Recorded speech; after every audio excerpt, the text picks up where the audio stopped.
My name is Jeremy Norman. I'm the principal owner of Soho Gyms. And before that, I started the world-famous Heaven nightclub. I'm Derek Frost, and professionally I used to be an interior designer. I met Derek when he was 25 and I was 29. We've been together ever since. I heard on the radio someone saying that spring travels up through Britain at the pace of a walking man. And I thought that was an intensely romantic notion. Every summer, Derek and Jeremy charter Killarney, an 80-foot, twin-screw diesel motor yacht. Usually, they cruise the Mediterranean. This journey will be different. They'll start at the tip of England, the Isles of Scilly. From there, they'll go up the Bristol Channel to South Wales. And from South Wales, up the coast of Wales, across the Irish Sea to Northern Ireland. Then, up the coast of Northern Ireland, right to the very top, to Rathlin Island, and then across to the Mull of Kintyre in Scotland. They'll then proceed up the Inner Hebrides to Ullapool, taking in all the famous islands, and then from Ullapool, across the treacherous Minch to the Outer Hebrides, and from there on to St Kilda, hopefully, if they make it. Previously, the journey began in London, with a train ride to Penzance in Cornwall, then on to Mousehole, where Jeremy and Derek met up with their charter yacht Killarney. They travelled to the Isles of Scilly, dropping anchor at St Mary's. While anchored there, they took the opportunity to visit St Martin's. The weather was stunning for so early in the year. Later, they visited the world-famous exotic gardens at Tresco.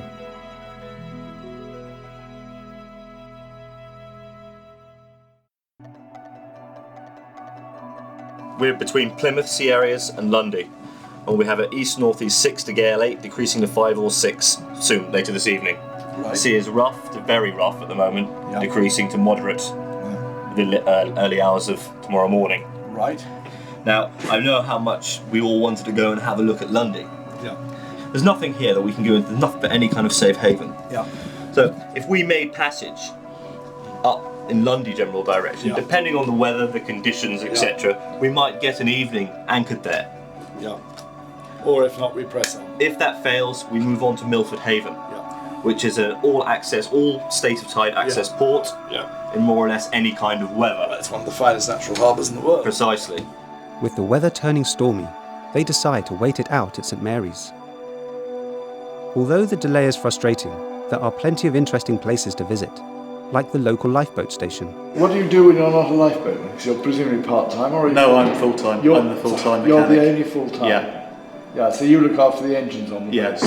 It's a really useful guy to know. What circumstances do you need to go out? You know, what happens? Even from like what you might call a minor incident, like a boat with a foul propeller, Right. down to boats sinking, searches, anything. So if we were in trouble, we'd probably call the Coast Guard Yeah. We'll make a mayday. and Mayday, and then Yeah. they would call you. Then they task us or a helicopter, depending on what the problem was, Right. or perhaps both. And what are the worst conditions means what? Anything. Would you go out in anything, or is there Anything, yeah. anything you wouldn't go out in? There's nothing we wouldn't go out in that boat. That's amazing. If we can get on the boat, then we'll go. She's a self-writer. She'll self-right, Yeah. yes. Nobody's ever capsized a second-class lifeboat.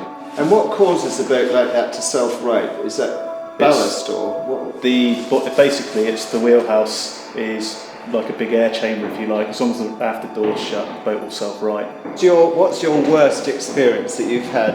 I've been lucky. We've not really had any bad experience. Well, so like horrific experiences, if you like. Recovering the body from the water is probably the worst. But we've had some bad weather, sort of going 50 miles south of the islands in a force-8 gale to a sinking beam trawler, Not things much like fun. that. But you sort of like get in, the adrenaline takes over and kicks in. You must feel very proud of the work you do because it's really important. It's really rewarding. It's one of those jobs that it's like a 1 in a million job. Joined by their friend Malachy Dunn, they head to Sampson Island, a small uninhabited island to the south of Tresco.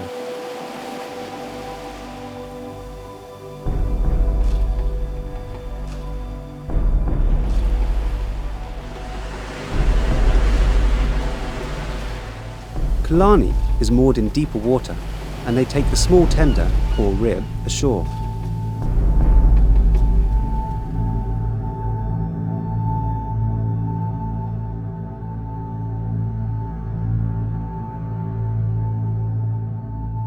So what is this, Jeremy?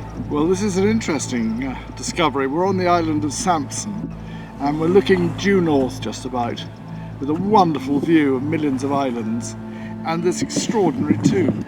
And it looks to me like a sort of classic, almost long barrow that would have been covered in a mound of earth.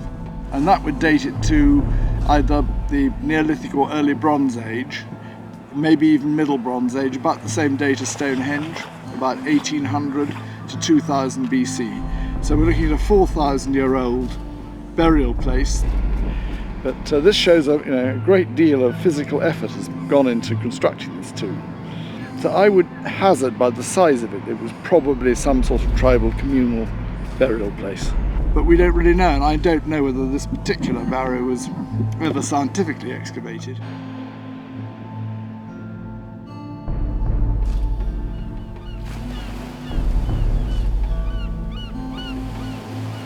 After a hearty lunch, they take the rib to Annet, another uninhabited island at the outer edge of the Scillies.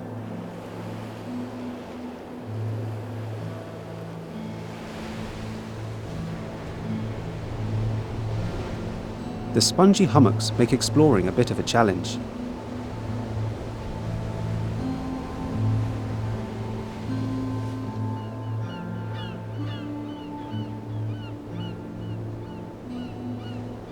But the mass of what you see are hummocks of pinks, which is also known as thrift, sea pink or thrift.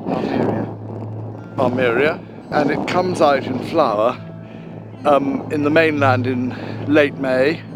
Here it's coming out in, just about to come out late April. In fact, there are a few flowers out that you can see. The whole carpet is just a sea of pink, isn't it? All these hummocks. And the other wonderful thing is a bit like walking on the moon because it's sort of spongy. Everything's so spongy and it makes you feel sort of weightless. You know, so you don't feel bedrock, you just kind of, it's rather nice actually, isn't it? Everything is spongy.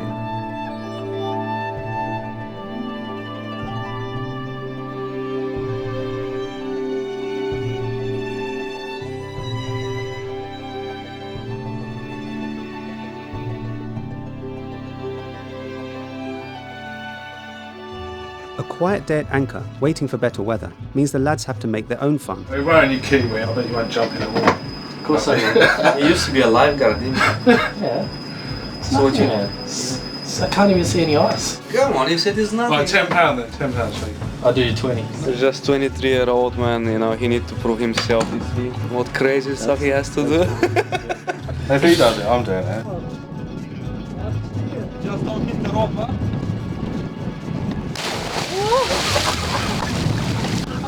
Oh my god! You're brave. I wouldn't do that. Fuck you, wait. The whole world's gonna be on TV. Where's it gone? How do you feel? It's disappeared. Yeah, fuck him. You're just going in now. Wait. Oh my god.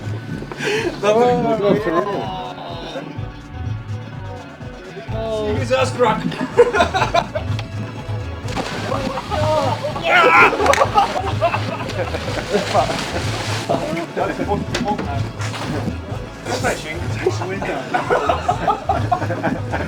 Well done, Ren. Get away. Go on, go shower. On the aft deck, Derek is inspired by the blues and greys of a spring afternoon.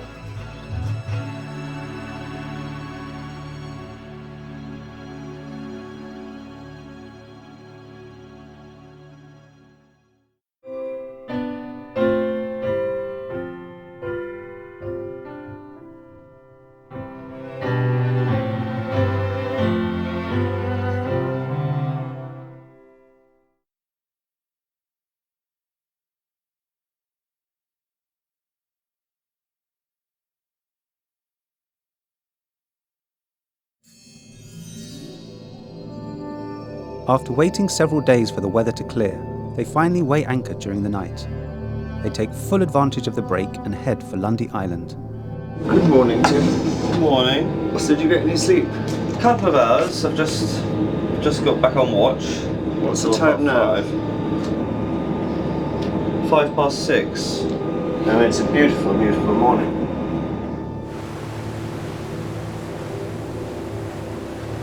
One of the things that's always struck me is how quickly that wonderful feeling of initial excitement of spring passes.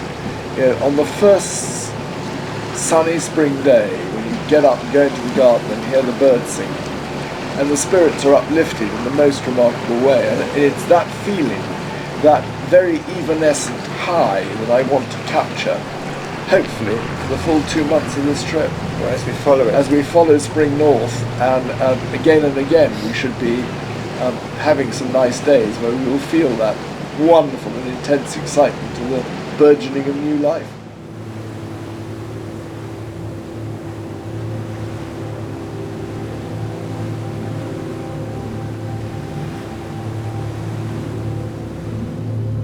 Lundy appears out of the mist.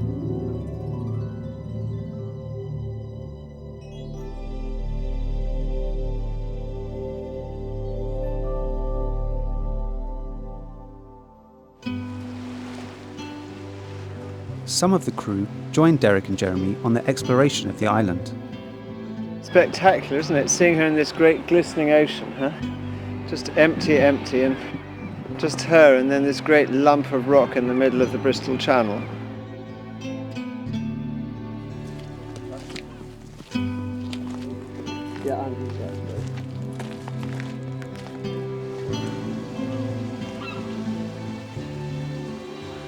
Their trek takes them first to St Helena's, the large Gothic church built by Reverend Heaven, the 19th century owner of the island. It was completed in 1896.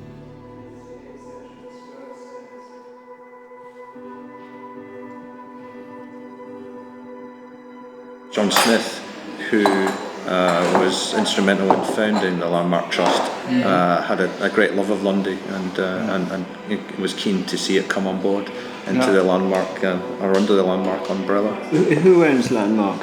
Well, it's a charity. It's a charity, so right? So all the funders. It's controlled by a set of trustees. Lundy is quite unique in the way it operates, simply because that we have a public limited company here which ring fences the Lundy operation from the mainland charity operations. So what we have today is we've got the island itself with all of its properties restored, 23 buildings which we let out, 135 bed spaces. There's 27 permanent staff here on the island. We run the supply ship, MS Oldenburg, which has a crew of 10 peak summer. She brings 267 passengers on any one day, along with all of our stores and supplies and everything we need really to run the island.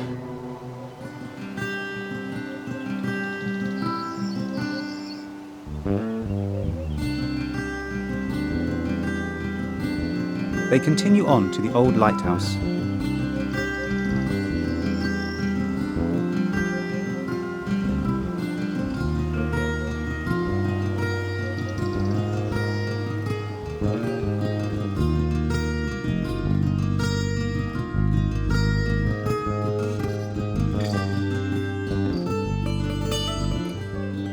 Only Derek is brave enough to attempt the climb.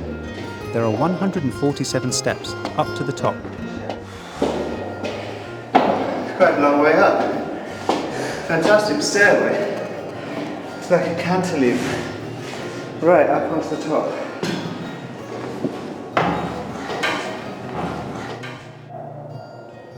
Fantastic. Yeah, it's pretty good, isn't it? Worth the climb.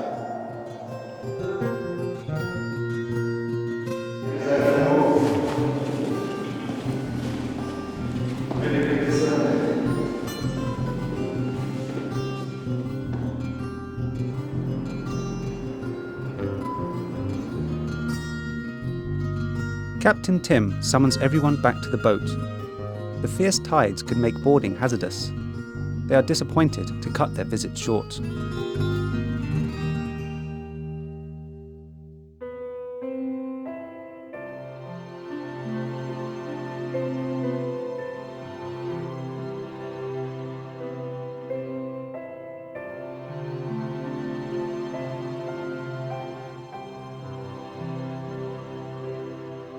Safely on board, and with more bad weather forecast, they depart Lundy and head for the shelter of Milford Haven, one of the finest natural harbours in the world.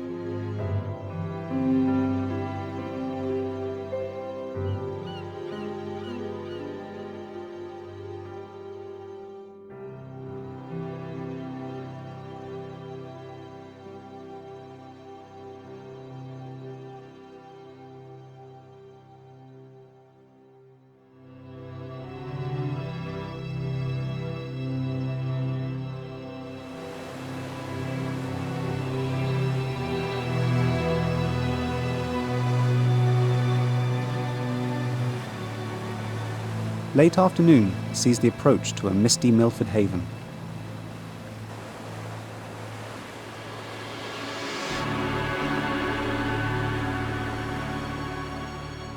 Before going into the marina, the lads decide to try their hand at fishing. Jeremy? Yes? Rene just caught a shark. Big shark. Dogfish. Thank you, Jimmy. You're fine.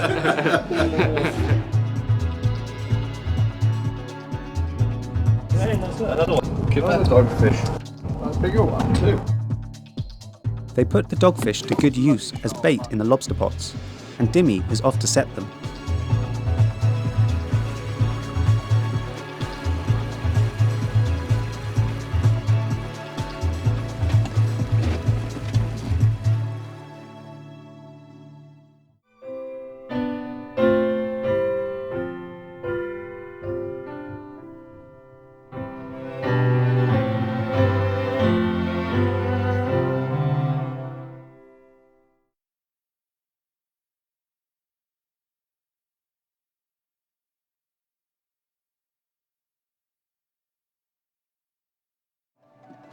Breakfast on the aft deck is interrupted by a visit from two rather sinister-looking policemen.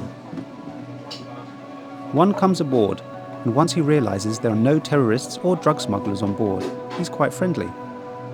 Well, we're doing the check under the Terrorism Act, right? Right. So basically any vessel coming in from a port outside this port, so it doesn't have to be outside the country. Because you've got your own refineries here. Yes, and that's why we're doing the check. Massive. Any port, right. And is that happening nationwide?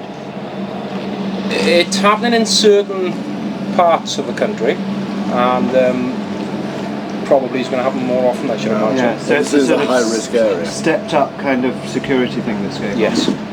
So part of it. I mean, we've been doing it. I think we were ahead of the game. We were doing it. We formed our unit in 1999, I think. We were joking with one of our crew, you know, because it's actually, as a crew member, it's a pretty easy way to get into the country, isn't it? I mean, in the height of the Iran-Iraq war, there was an Iraqi vessel in here which was just going about its business. And they were fine. We checked them out. The two Pakistani nationals on board jumped ship whilst they were in here. Because I am right in saying, I mean, if you sign on as crew, there's absolutely, then you're not considered to have immigrated into the country. That's right, yeah. Because you're on the crew list of ships. And if you go ashore, you got special dispensation because you're a crew of a ship. But then if with you your crew documents. And where's your home? Pembroke. South of Pembrokeshire, you'll notice, is very English because of the history. The north of Pembrokeshire is much stronger Welsh. Right. Apparently they were pushed back as the invaders were coming in and pushing the Celts further north. Do you speak Welsh? Dim ond tipyn bach would be the answer in Welsh. My wife is first language Welsh. Really? Because she was from north of the line. I was from slightly south of the line in Larne, where there was a Norman castle. Right. And nearly everybody in Larne speaks English to this day. Right. It's amazing how the boundaries have stayed. How near to Haverfordwest can we get in a vessel like this? In a vessel like this, you can go easily up to Langham. Easily. I mean, you've got a real deep channel all the way up there. That's what I mentioned. You can anchor. Your man says that we can anchor. We don't need to anchor in the designated anchorage. We can anchor in the main channels up if we want, just as long as we don't stick right out in the middle. You know. As long as you're up above the bridge, the commercial traffic more or less ends at the bridge. Tankers going on the berths as well as the traditional. It's a good idea. Oh, quick question. What is that building over there? It looks kind of naval. It's got a sort of doorway with the sort of cresting. Yeah, it's just purely used by students. Go there and stay there and go and do research on their little meter squares and see how many worms are in that area and how many shells. Jolly nice place to be. What a lovely place to be. Yeah, brilliant.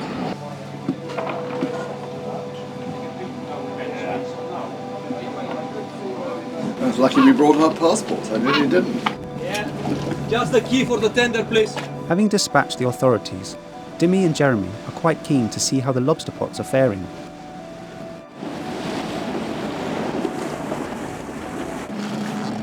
The sign is this, dude. The mark. Yeah. He's very pleased with that. We put 2 pots down, 1 prawn, 1 lobster. Yeah. It's heavy. It's very heavy. Can we turn the engine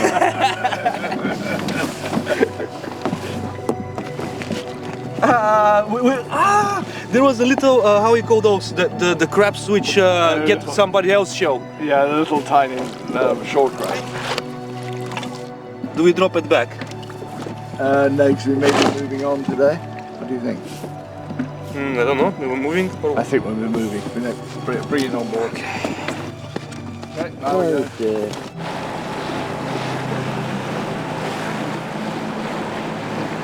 Your catch, at least they were good enough to leave you the pots. Well, we don't know that yet. Put it up before you say that. Way back. It was a very heavy lobster pot. That's a good sign. Something heavy on the end. And inside we have a little crab. A little crab. Yeah, Yes, we do. a couple of those.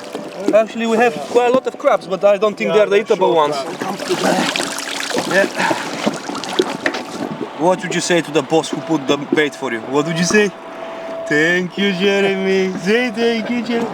Just drop them back, yeah? Let's have a look. Let's have a quick look. Lots of He's squirming about. lots of little crabs, I'm afraid. None of them of any interest. Look at him, he's reaching. Amnesty, amnesty. No lobster and no edible crabs. Yeah, well.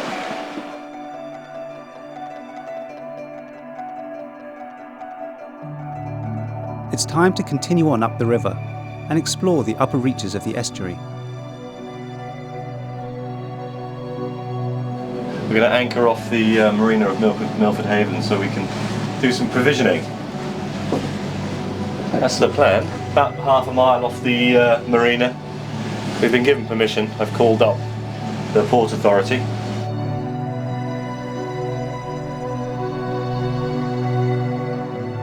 David and Marguerite Evers arrive. David is a retired Lloyd's of London names agent. Marguerite writes historical novels under her maiden name, Marguerite Shakespeare.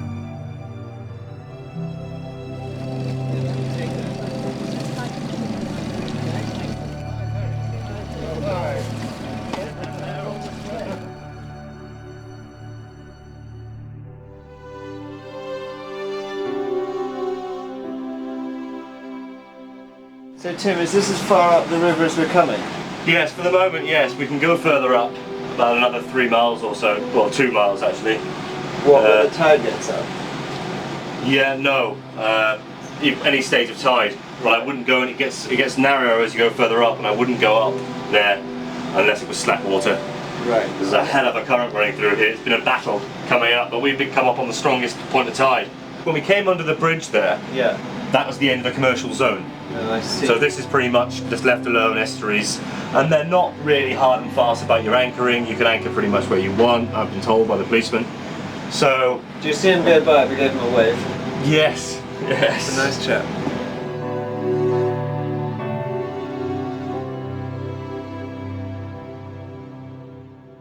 The estuary is looking its most picturesque, and the oaks are tinged with verdant buds about to burst forth. Spring is evident everywhere.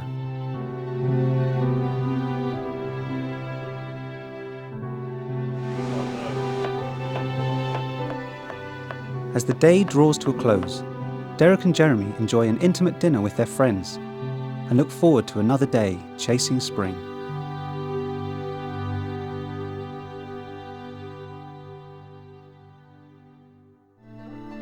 next time on Chasing Spring.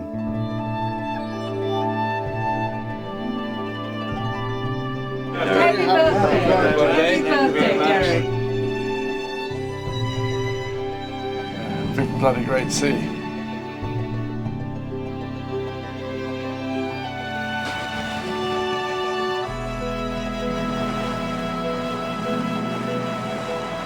There's something you might be interested in.